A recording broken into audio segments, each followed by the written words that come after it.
Hi friend, ঝুমার কিচেনে সবাইকে welcome. আশা করছি সবাই সুস্থ ভালো আছো। আজকে আমি রাত্রের ডিনারটা তোমাদের সাথে শেয়ার করলাম। যাই হোক বন্ধুরা, একদিন ভিডিও দিতে পারিনি, একটু পার্সোনাল কারণ ছিল বলে। তো আজকে আমি করে নিচ্ছি চিকেন কষা, লাল লাল ঝোল ঝোল চিকেন কষা করছি। এই দেখো বন্ধুরা, সিম্পলভাবে করেছি। সিম্পলভাবে আদা রসুন পেঁয়াজ কাঁচা লঙ্কা দিয়ে করেছি, আর টমেটো দিয়েছি, আর নামাবার সময় এই ধনে পাতা দেবো।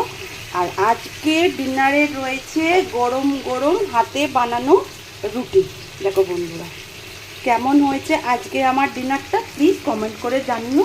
আজকে লাল লাল ঝাল ঝাল চিকেন কষা, দেখো বন্ধুরা কেমন হয়েছে প্লিজ কমেন্ট করে জানিও, আর লাইক শেয়ার করে দিও। Thank you. তোমরা সুস্থ থেকো, ভালো থেকো, আর সাবধানে থেকো। আমার এই ভিডিওটা কেমন লাগলো প্লিজ